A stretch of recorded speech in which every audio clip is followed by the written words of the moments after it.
চাকরির শুরুতেই দুষ্ট স্টুডেন্টরা তার টিচারের সাথে ফ্রাঙ্ক করার চেষ্টা করে, কিন্তু তার বিদ্যুৎ গতির রিফ্লেক্স দেখে মজা পাওয়ার বদলে সবাই হা হয়ে যায়। আসলে হেনরি আগে একজন প্যারা কমান্ডো ছিল। অবসরের পর সে নিজের স্কুলে টিচিং করতে চলে যায়, কিন্তু তার যেহেতু টিচিং এ অভিজ্ঞতা ছিল না, তাই প্রিন্সিপাল তাকে চাকরি দিতে মানা করে দেয়। তাই হেনরি এবার তার হাই অফিসিয়ালদের রেফারেন্স দেখায়, যার পরে প্রিন্সিপাল তাকে চাকরি দিতে তো রাজি হয়। তবে তাকে দায়িত্ব দেওয়া হয় সবচেয়ে বখাতে আর দুষ্ট স্টুডেন্টদের পড়ানোর জন্য। সে যখন ক্লাসে ঢোকে তখন স্টুডেন্টরা তাকে পাত্তাই দেয় না। সবাই নিজ বাড়ি ঘরের মতো এখানে সময় কাটাচ্ছিল। কেউ নুডলস বানাচ্ছিল, কেউ পাবজি গেম খেলছিল, আবার কেউ গিটার বাজিয়ে মেয়ে পটানোর চেষ্টা করছিল। কেউ তাকে দাম দিচ্ছে না দেখে হেনরি নিজেই তাদের কাছে গিয়ে তাদের কাজ সম্পর্কে মন্তব্য করা শুরু করে। এটা সে মোটামুটি সবার অ্যাটেনশন গ্রাব করে। তাই এখন সে বোর্ডে নিজের নাম আর মোবাইল নাম্বার লিখে। তখনই সাথে সাথে একজন স্টুডেন্ট তাকে কল করে বলে, মিস্টার হেনরি, নিজের ইজ্জত বাকি থাকতে এখনই চলে যাও। হেনরি পিছন ফিরে তাকালে দেখে সবাই নিজের ফোন কানে দিয়ে আছে। তার মানে তারা বখাতে হলেও একে অপরকে ভালোই সহযোগিতা করে। হেনরির সাথে মজা করার পর সবাই আবার তাদের আগের কাজকর্মে ব্যস্ত হয়ে যায়। তাই এবার হেনরি একটি চোখ নিয়ে সেটা ফায়ার স্প্রিংকল বরাবর থ্রো করে, যার ফলে সেখান থেকে পানি পড়ে সব স্টুডেন্টরা ভিজে যায়। কিন্তু হেনরি একটি ছাতা হাতে নিয়ে দাঁত কেলে দাঁড়িয়ে থাকে। সে তখন বলে, আগে যা হয়েছে সব ভুলে যাও, এখন থেকে নতুন নিয়ম শুরু। পরের দিন তার এই কর্মের প্রতিশোধ নিতে স্টুডেন্টরা একটি গামলায় পানি রেখে সেটা দরজায় সেট করে রাখে, যাতে দরজা খোলার সাথে সাথে পানিতে তার উপর পরে ভিজে যায়। কিন্তু তার বিদ্যুৎ গতির রিফ্লেক্সের কারণে সে বেঁচে যায়। হেনরি আজকেও দেখে কেউ তার দিকে মনোযোগ দিচ্ছে না, তাই সে একটা ছেলের কাছ থেকে সিগারেট নিয়ে বলে, যদি কেউ বলতে পারো এই সিগারেটে কি কি উপাদান আছে, তাহলে তার আজকে স্কুল ছুটি। সে এখানে চাইলে সিগারেটে খেতে পারবে। তখন একজন স্টুডেন্ট উঠে সিগারেটে কি কি উপাদান আছে সেটা বলে ক্লাস থেকে চলে যায়। এটা দেখে সব স্টুডেন্টরা এক্সাইটেড হয়ে হই হই করতে থাকে। তাদেরকেও যেন এমন সহজ প্রশ্ন করে ছেড়ে দেওয়া হয়। তখন হেনরি বুদ্ধি করে স্টুডেন্টদেরকে বলতে বলে, সিগারেট খেলে কি কি অপকার হয়, কেন খাওয়া উচিত নয়। স্টুডেন্টরা সবাই বলার পর সেও বোঝানো শুরু করে, নিকোটিন এবং কাগজ পুড়ে যে টার হয় সেটা কিভাবে ফুসফুসকে ছিদ্র করে দেয়। আশ্চর্যের ব্যাপার হচ্ছে এই প্রথম বকাটে স্টুডেন্টরা ক্লাসে মনোযোগ দিয়ে লেকচার শুনছিল। তারপর ক্লাস শেষে হেনরি সব ছাত্রদের কাছ থেকে তাদের সিগারেট জমা নিয়ে নেয়। এরপর হেনরি লক্ষ্য করে তার স্টুডেন্টের সাথে প্রায় বড়লোক স্টুডেন্টের সাথে ঝামেলা বাঁধে। সে তখন জ্যাক নামে এক স্টুডেন্টকে জিজ্ঞেস করলে সে রাগ দেখে বলে, আমাকে কেন জিজ্ঞেস করছেন, ওদেরকেও জিজ্ঞেস করুন। দোষ আসলে কারণে, দোষ হচ্ছে স্কুলের। তারা ধনী স্টুডেন্টের ভুল দেখতেই পায় না। তাই রাতে হেনরি তার সব স্টুডেন্টের বায়ো ঘাঁচা শুরু করে। সে শুরু করে জবরা নামের এক ছেলেকে দিয়ে। সে নাকি একজন মুসলিম ছিল, তাই নাকি তাকে প্রায় অপমান অপদস্থের শিকার হতে হতো। এমনকি একদিন তাকে মিথ্যে চুরির অপবাদও দেওয়া হয়েছিল। তাই সে সবাইকে অ্যাভয়েড করতে আর কষ্ট ভোলার জন্য গিটারের উপর আসক্ত হয়ে যায়। তার স্বপ্ন হচ্ছে সে একদিন একজন ভালো গিটারিস্ট হবে। পরের স্টুডেন্টের নাম ডিন। ছোটবেলা থেকেই মেয়ে হয়েছে বলে নাকি তার মা বাবা মোটেও খুশি ছিল না, কিন্তু যখন তাদের ছেলে হলো তখন সে যে পরিবারে আছে সেটাও হয়তো তারা ভুলে গেল। সে ভাবতে লাগলো মেয়ে হওয়ার কারণে হয়তো তার মা বাবা তাকে ভালোবাসে না। তাই সে নিজের চুল কেটে ফেললো, নিজের হাব ভাব, লুকস, কথাবার্তা সব ছেলেদের মতো করে ফেললো। কিন্তু তারপরও তার মা বাবা যখন তাকে গুরুত্ব দিল না, তখন সে বুঝলো সে যাই করুক না কেন তারা তাকে আর ভালোবাসবে না। তাই মা বাবার প্রতি তার ঘৃণা জন্মানো শুরু হলো, আর সে তাই এখন বেপরোয়া ও নিজের ইচ্ছা মতো চলে। আরো দুজন স্টুডেন্ট ছিল, ক্রিস ও ব্রুস। ছোটবেলায় নাকি তাদের মা আরেকজন লোকের সাথে পালিয়ে গেছিল, তাই তার বাবা অনেক কষ্ট পেয়ে মদ্যপ হয়ে পড়েছিল। তাই পরিবারের হাল ধরার জন্য ছোট বয়সে ক্রিসকে কাজ করতে হয়। আর ব্রুস এইদিকে অপমান ও কষ্ট ভুলতে ড্রাগ এডিক্ট হয়ে পড়ে। হেনরি তখন জানতে পারে তার ক্লাসের প্রত্যেকটা স্টুডেন্ট খুবই গরিব ঘরের ছেলে মেয়ে, আর তারা এখানে অনেক বৈষম্যের শিকার হচ্ছে। তাই সে চলে যায় জোব্রার কাছে। তারপর সে তাকে নিয়ে যায় তার পরিচিত এক রোড সাইড ব্যান্ডের কাছে।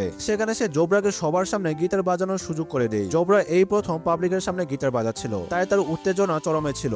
এরপর হেনরি চলে যায় ক্রিস ও ব্রুসের বাবার কাছে। তারপর সে তাকে বুঝায় তার দায়িত্বহীনতার জন্য কিভাবে তার ছেলেরা নষ্ট হয়ে যাচ্ছে। ছেলেদের ভবিষ্যৎ চাইলে সে তাকে রিহাব সেন্টারে ভর্তি হতে বলে। এরপর হেনরি চলে যায় দিনের বাবার কাছে। তারপর তাকেও বুঝায় মেয়েকেও যেন ছেলেদের মতো সমান গুরুত্ব দেয়। তাই দিনের বাবাও আজকে দিনকে একটি মেকআপ বক্স গিফট দিয়ে বলে, মা, তোমার আর ছেলেদের মতো থাকার দরকার নেই, তুমি মেয়ের মতোই সাজুগুজু করে থাকো। কিন্তু এতে দিন আরো রেগে যায়। আর হঠাৎ করে মেকআপ বক্স দেওয়ায় সে এখন মনে করতে শুরু করে তার বাবা এখন তাকে মেয়েও ভাবছে না। তাই সে মেকআপ নিয়ে তার ছোট ভাইকে মেয়ের মতো সাজিয়ে দেয়, আর সব রাগ ভাইয়ের উপর ঝাড়ে। তারপর বাবার গাড়ি নিয়ে বার হয়ে পড়ে। পথিমধ্যে হেনরি তাকে আটকে দিয়ে বলে, এত কম বয়সে গাড়ি চালালে পুলিশ তোমাকে ধরবে, তার চেয়ে চলো আমার সাথে রেসিং কারে রেস করবে, দেখি কে জিতে। তারপর দিন যখন রেসিং কারে চড়ে তখন সে দেখে তার প্রতিপক্ষ আর কেউ নয় বরং তার বাবা ছিল। তাই সে আরো এগ্রেশন নিয়ে গাড়ি চালাতে লাগে। দুই বাপ মেয়ে একে অপরকে এমন টক্কর দিচ্ছিল যেন তারা শত্রুর চেয়ে কম না। তখন দিনের কার ট্র্যাক থেকে বার হয়ে মেন রোডে চলে যায়, আর তখন এক ট্রাক তার গাড়ির উপরে চলে যায়। কিন্তু দিন ভাগ্যগুণে বেঁচে যায়। এটা দেখে মেয়ে মরে গেছে ভেবে দিনের বাবা অজরে কান্না শুরু করে দেয়। কিন্তু দিন ট্রাকের ওপারে থেকে বাবার কান্না শুনতে পাচ্ছিল। তখন সেও বুঝতে পারে তার বাবা প্রকাশ না করলেও আসলে তাকেও ভালোবাসে। তাই সে বাবাকে জড়িয়ে ধরে কান্না করতে লাগে। আর দীর্ঘ 12 বছর পর বাবা মেয়ের সম্পর্ক ঠিক হয়ে যায়। পরের দিন হেনরি স্টুডেন্টের একটা অ্যাসাইনমেন্ট দেয়, রিহাব সেন্টারে গিয়ে একটা রোগীর ইন্টারভিউ নিতে হবে। রিহাব সেন্টারে গিয়ে ক্রিস ও ব্রুস দেখে রোগী আর কেউ নয়, তাদেরই বাবা। লোকটি তখন নিজেকে তাদের বাবা হিসেবে পরিচয় দেয় না, তবে সে ইনডাইরেক্টলি তাদের কাছে ক্ষমা চায়। বাবার মুখে অনুতপ্ত হওয়ার কথা শুনে জ্যাক ও ব্রুসও ইমোশনাল হয়ে কান্না শুরু করে দেয়। অন্যদিকে জ্যাক একটি MMA ফাইটিং ক্লাবে ওয়েটারের কাজ করছিল। তখন জিনিন নামের এক ক্লাব মালিক তাকে একটি ওষুধ দিয়ে বলে এটা তার নিজেরই ফাইটারের ড্রিঙ্কসে দিতে। প্রথমে জেক রাজি হচ্ছিল না, তবে বেশি টাকা পাওয়ার আশায় সে রাজি হয়ে যায়। কিন্তু সে যখন ওষুধটি ড্রিঙ্কসে মিশাচ্ছিল তখন ধরা পড়ে যায়। তাই ফাইটাররা সবাই তাকে বাজেভাবে মেরে একটি লকারে বন্দি করে রাখে। হেনরি যখন জানতে পারে জেক নিখোঁজ তখন সে জেককে খুঁজতে খুঁজতে এখানে এসে পড়ে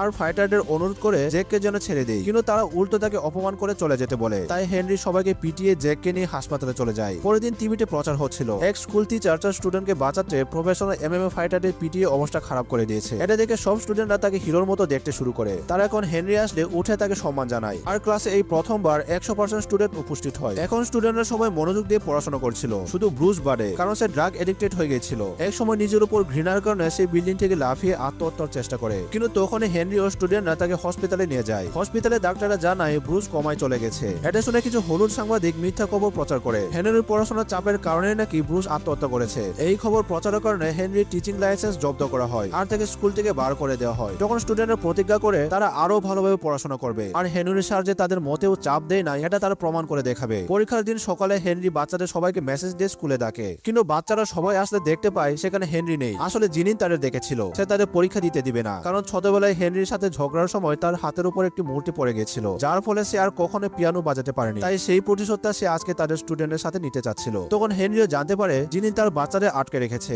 তাই সে এসে সব গুন্ডাদের পিটিয়ে তাদেরকে পরীক্ষায় যেতে বলে। কিন্তু সে জিনিনকে মারে না, তাকে সে বোঝানোর চেষ্টা করে, সে তার কাছে ক্ষমাও চায়, তারপর কোনো লাভ হয় না। জিনিনের রাগ আর প্রতিহিংসা এত বছরে জমে লাভা হয়ে গেছিল। তাই এক সময় হেনরিও তাকে পিটিয়ে চাকু হাতে তার গলা কাটতেই যাবে, তখন সে নিজেকে থামিয়ে নেয় আর জিনিনকে বোঝায় তুমি যদি হিংসা পরিত্যাগ করতে না পারো তাহলে নিজেও সুখে থাকতে পারবে না, অন্যকেও থাকতে দিবে না। অন্যদিকে বাচ্চাদের পরীক্ষা দেওয়া শেষ হয়ে যায় আর রেজাল্ট আসলে দেখা যায় এবারে 100% স্টুডেন্টই পাস করেছে। তাই এডুকেশন বোর্ড থেকে স্কুলকে আরো 20% ফান্ডিং দেওয়া হয় আর হেনরির লাইসেন্সও ফিরে দেওয়া হয়। পরের দৃশ্যে দেখি হেনরি আবার এক দুষ্টু স্টুডেন্টের ক্লাসে যাচ্ছে আর আবার তাদের ফায়ার স্প্রিংকার দিয়ে ভিজিয়ে দিচ্ছে আর সে আবার বলছে আগে কিভাবে কাটিয়েছো ভুলে যাও, এখন সবকিছু নতুন ভাবে শুরু করতে হবে।